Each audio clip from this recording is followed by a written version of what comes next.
Excuse me, sir, is this the Delta House? Sure. Come on in. They have cold beer and action on the game. I'm shocked to find that gambling is going on in here. It's time for the Degenerates Next Door. Dollar bills, y'all. It's poetic justice that in a college football season where kickers have just taken their turns screwing me over and over again like I'm the drunk girl at a sorority house, just time after time. It's poetic justice that last night a kicker comes through for me in the national championship game. My name is Jason Hammer. I host the Hammer and Nigel show in Indianapolis. Rob Kendall is a former elected official. He is a number one rated radio host in his own right. And Rob, we were right with the breakdown on Ohio State against Notre Dame. I say we will always do a victory lap on this show because heaven forbid we miss a game. That's right. There is, likes the critique guy, just waiting to tell us how bad we suck. Yeah, and you were right, Hammer. You're basically the Bonnie Blue of getting screwed by kickers this year. I mean, just one right after the other, from Minnesota to, Indiana, you name it. Yeah. Kickers from all over the country, coast to coast, conference to conference, all took turns treating me like I was at a Diddy party. Here's the thing. I was awful during November. I mean, I was really, to steal a line from Caddyshack, not good. You stink. Yeah, not good. But we really had a nice comeback. Now, this is true both in the college and the NFL, to where we closed strong. I think I ended up over 500 for the year on the college picks with the big win last night. I would have rather lost that bet. You know me, I'm all in on Notre Dame.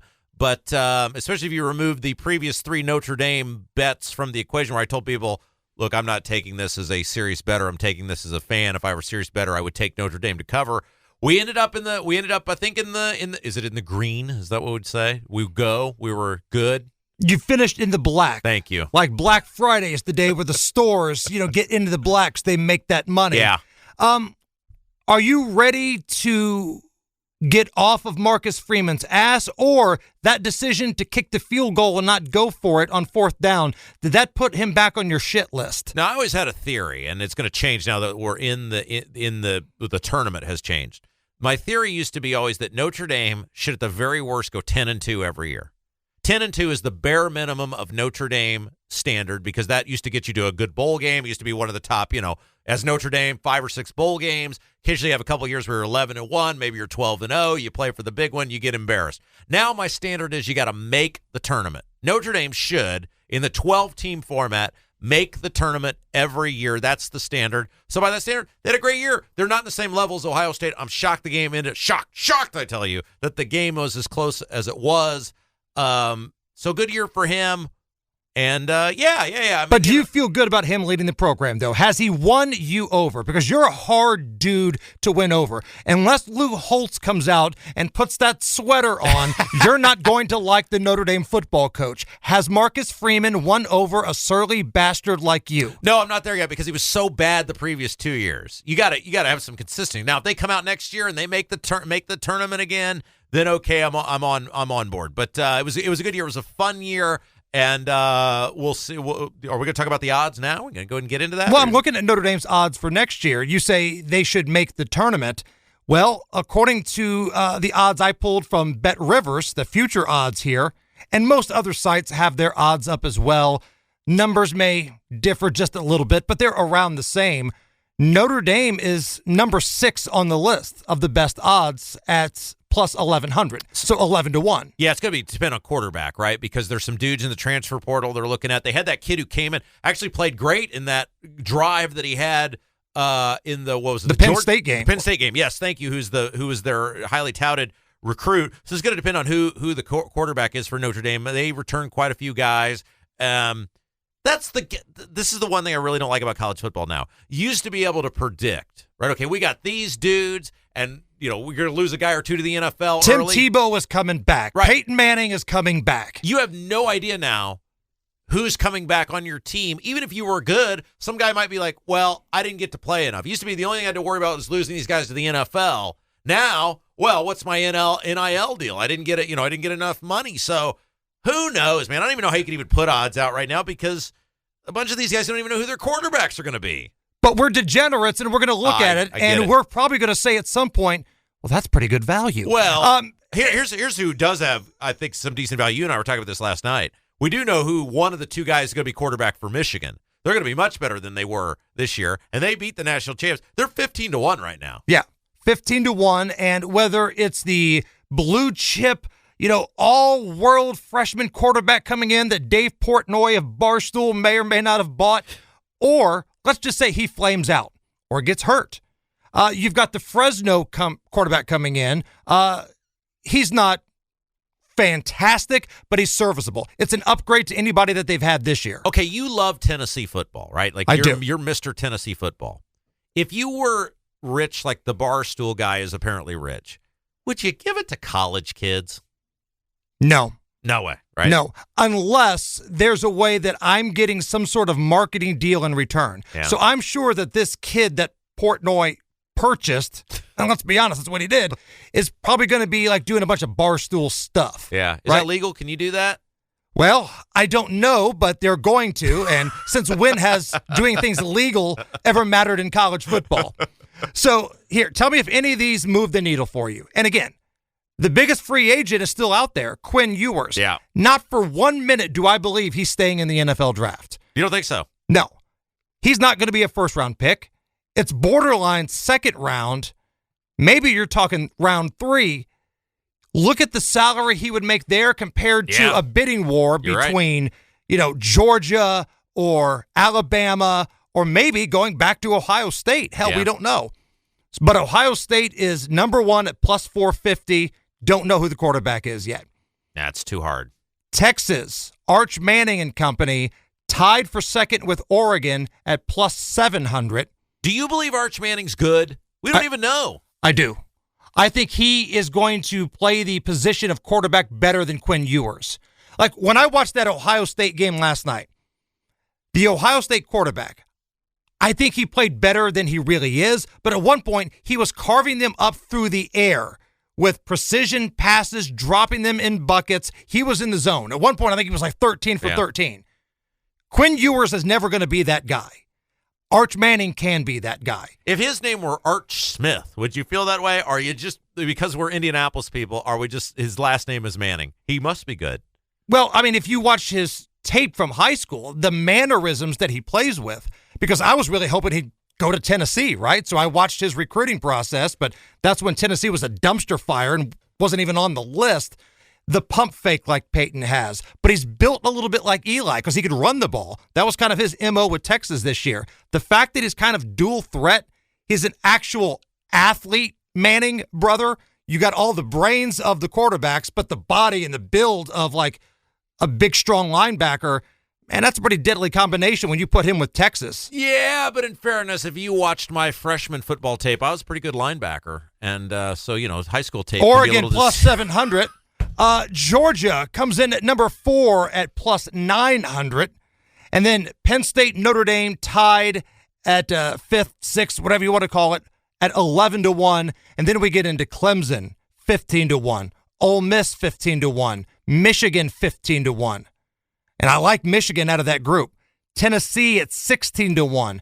Alabama, 17-1. LSU, 18. And then there's a pretty big drop-off.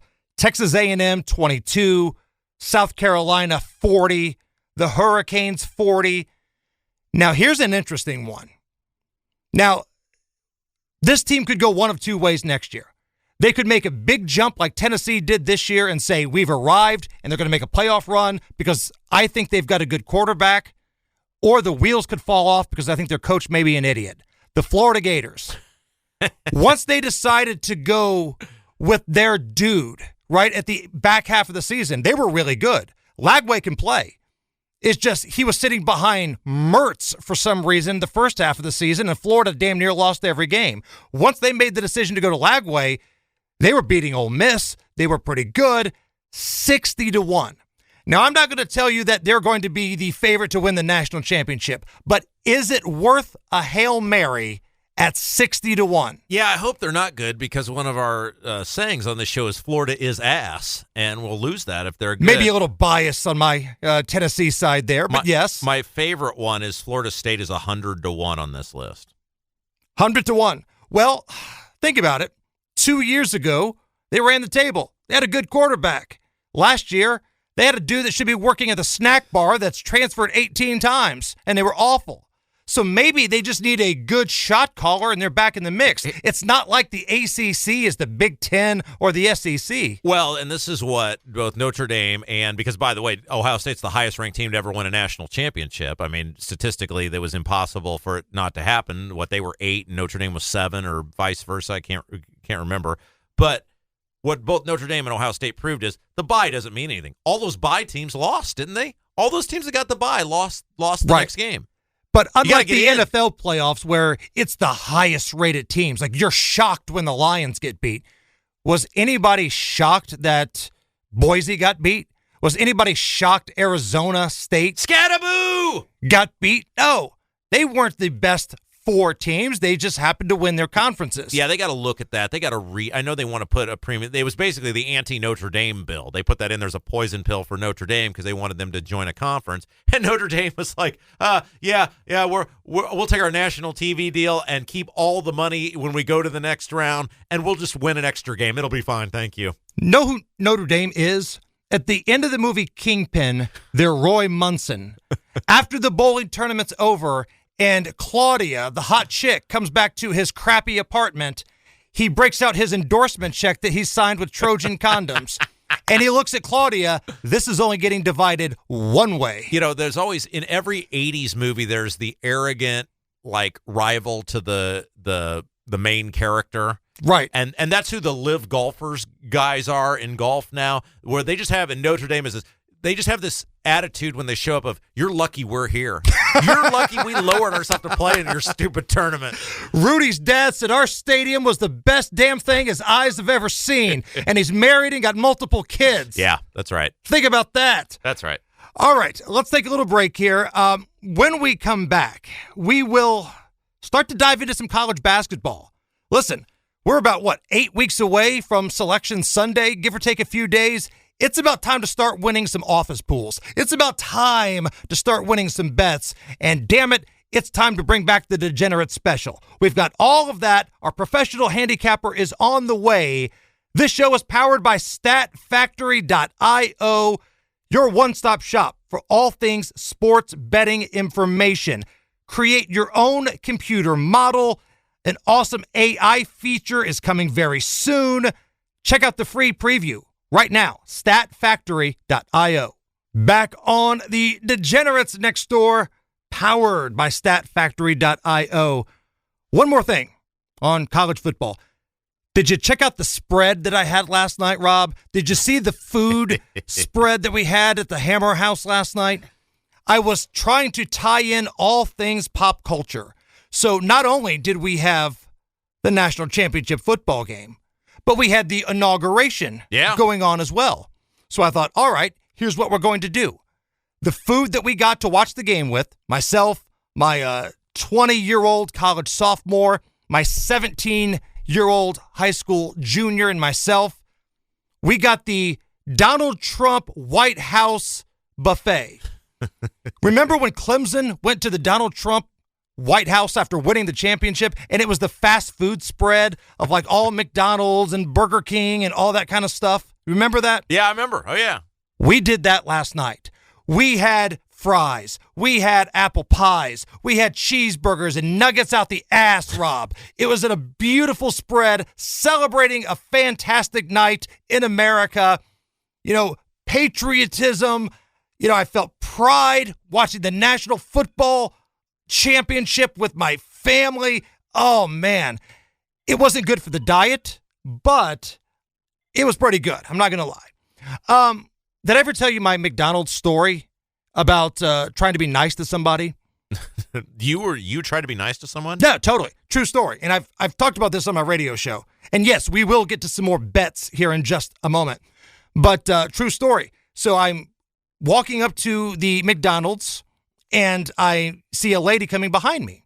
And my oldest son is with me at this point. He's probably 8, 9 years old.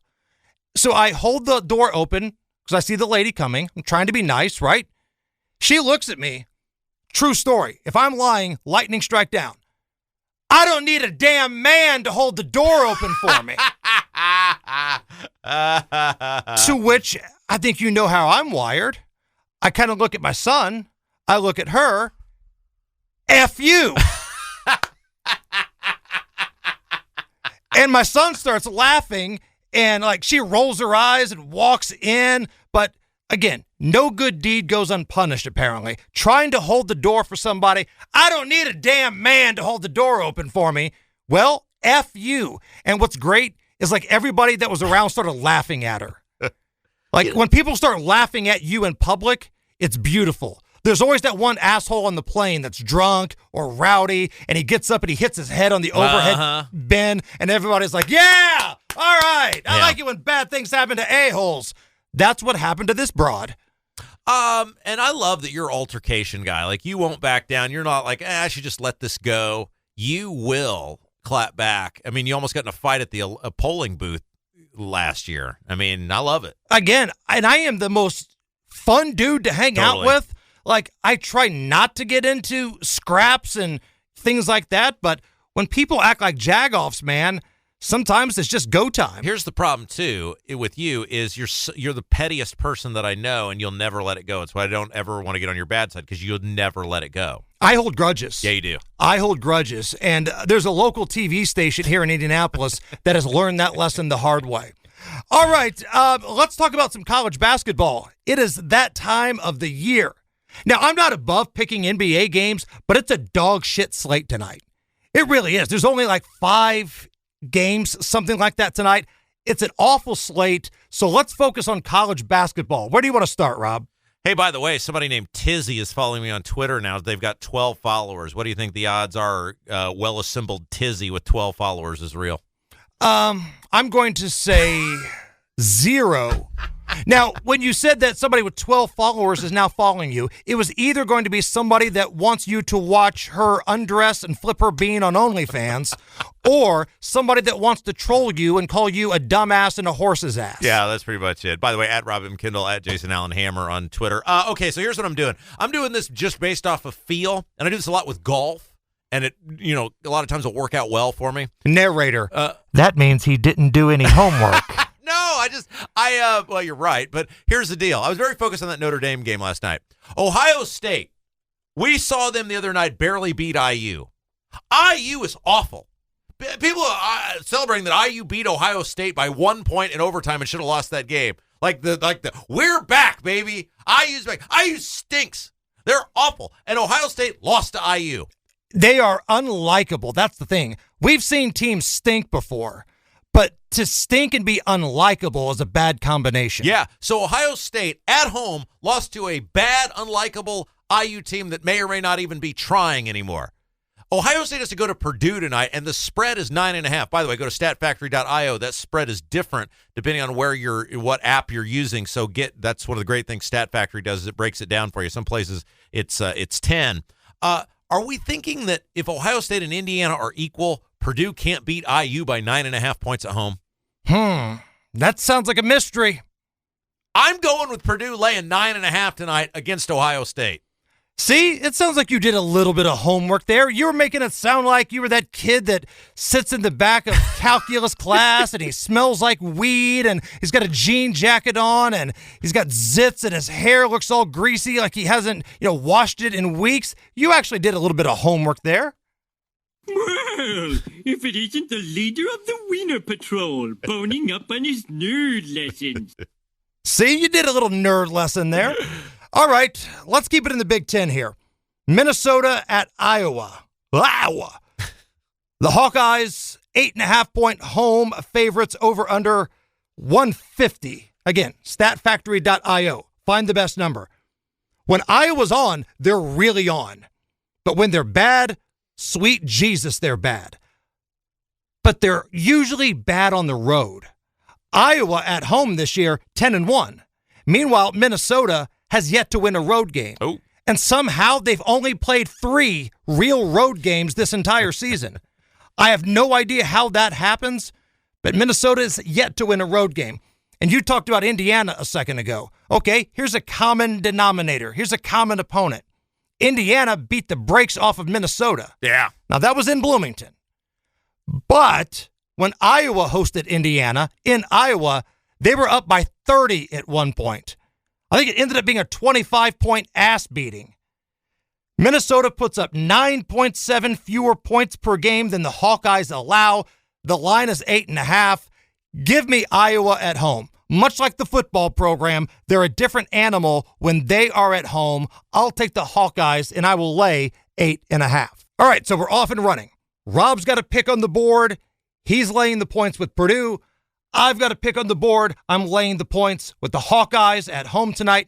Let's see where our professional is going. David Stefanoff of FollowNeverFade.com. He is a big, hairy American winning machine when it comes to college basketball.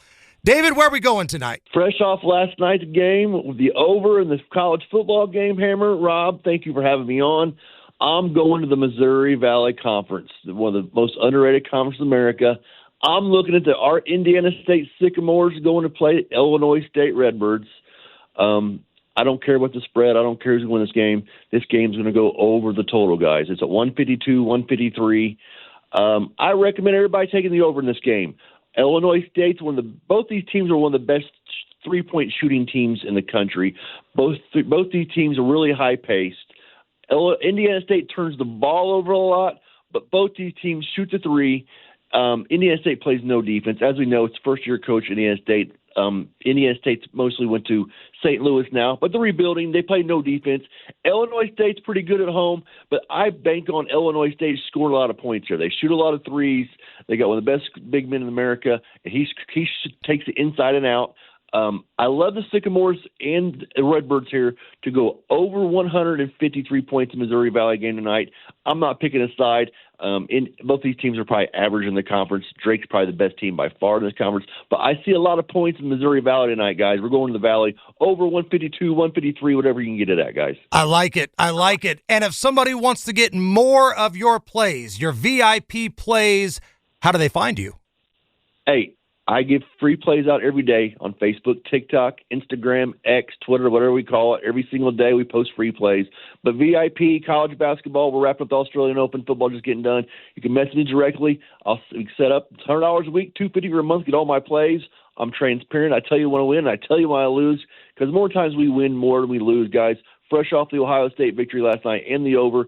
Looking for a good college basketball season. March Madness is getting heated up. I think college basketball guys it's Duke and Auburn and nobody else, guys. I think it's what it is in college basketball. But thank you for following, guys. Have a great week. And Rob and Hammer, let's keep it going. Great podcast. And don't forget to follow Never Fade. All right, let's take a little time out here. When we come back, more action. I got a little SEC. We got a little Big Ten After Dark, a Degenerate special all on the way. We are the Degenerates Next Door, brought to you by StatFactory.io. We are rolling. Action tonight. We've got plays tonight. That's how this Tuesday show is going to go moving forward. So thank you guys for hanging out with us. Let's get to the window with a little SEC, the best basketball conference in America. Somewhat of a letdown in football this year, but basketball-wise, holy hell, the SEC is loaded. And tonight, number 14, Mississippi State at number 16, Tennessee. The Vols, 8-point home favorite, over under right around 141.5. Now keep in mind here, Mississippi State is the only team that Tennessee didn't beat last season with Dalton Knecht. Tennessee won the SEC regular season title, but they lost 77-72 in Stark Vegas last year to Mississippi State, and that was with Dalton Knecht.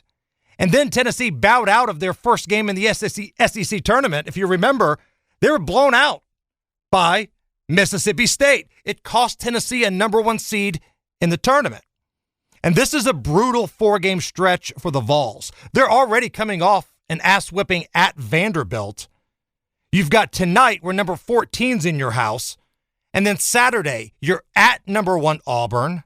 You turn around to host Kentucky on Tuesday. And then Florida comes in right after that. This is murderer's row for Tennessee, and they've got injuries. This is not a good time for Tennessee basketball. This is a rough stretch. Tennessee's not great offensively anyway. They have to do it with defense, and when dudes are down, there go a few points.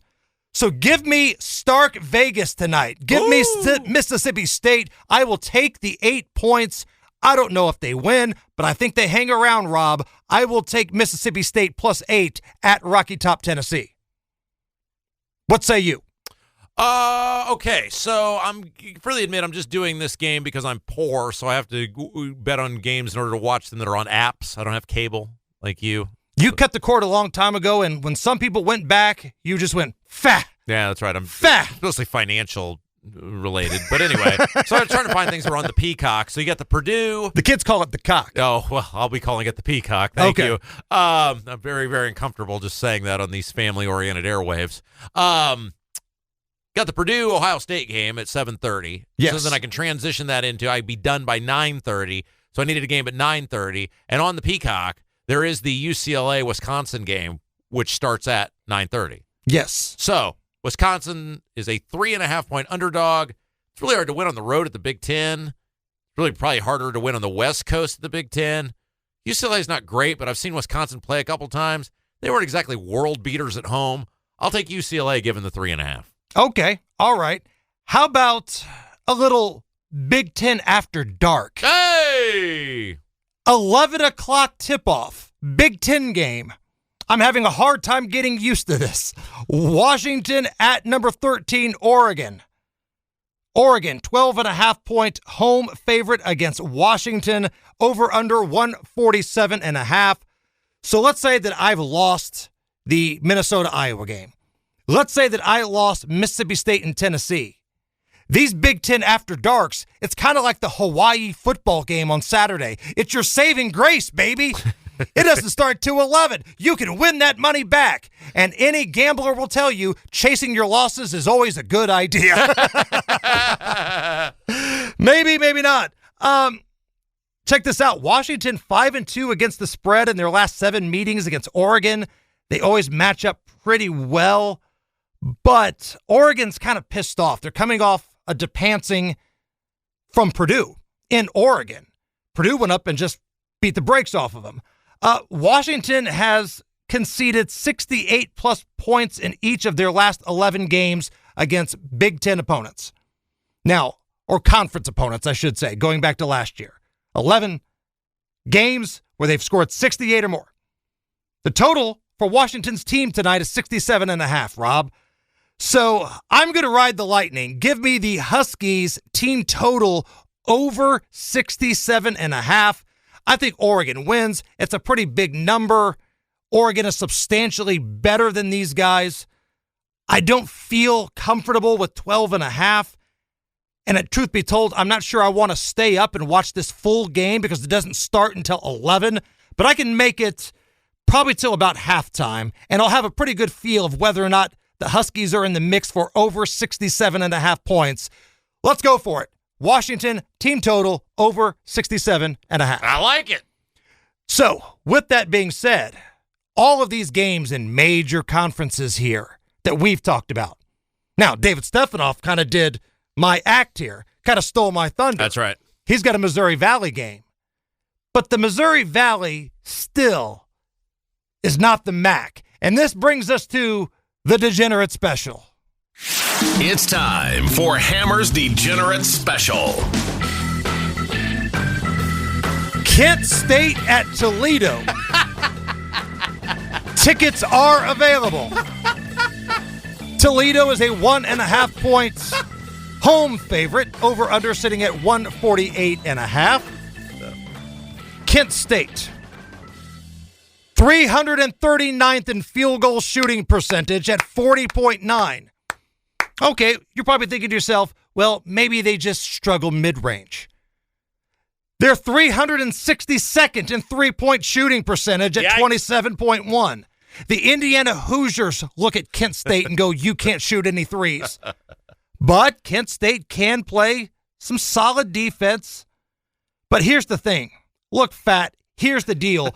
Toledo has covered the spread in 5 of its last 7 games.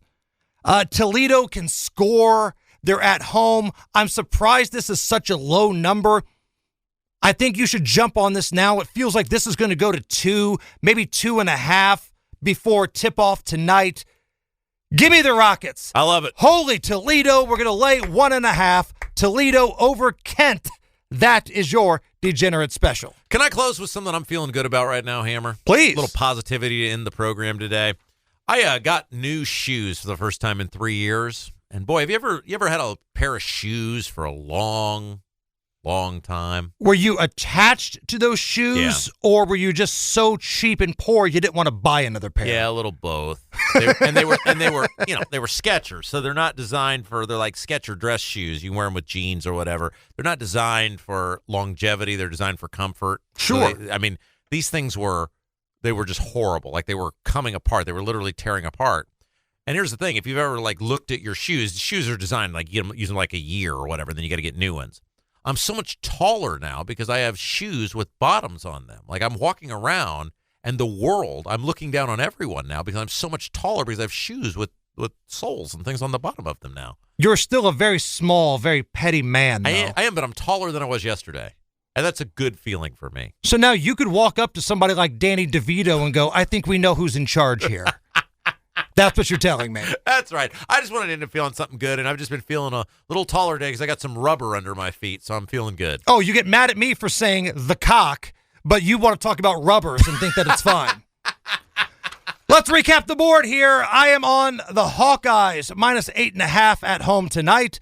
Give me the points. Mississippi State at Tennessee, +8. Washington Huskies, team total. Big Ten After Dark, 67.5. We're going to ride the Lightning and go over. And Toledo, little Maction, we're going to lay 1.5 against Kent State. Okay, I am laying Purdue at home, laying 9.5 against Ohio State, and I am UCLA laying 3.5 at home against Wisconsin. All right, we will be back on Thursday for Conference Championship Edition. We will break down a total, for each game, the AFC, the NFC, maybe even a few prop bets. I don't know. We'll see how many beers I get in me. But until then, on behalf of David Stefanoff of FollowItNeverFade.com, Rob Kendall, my name is Jason Hammer. Good luck on your bets tonight. We got action tonight, baby. And as always, may the odds be ever in your favor.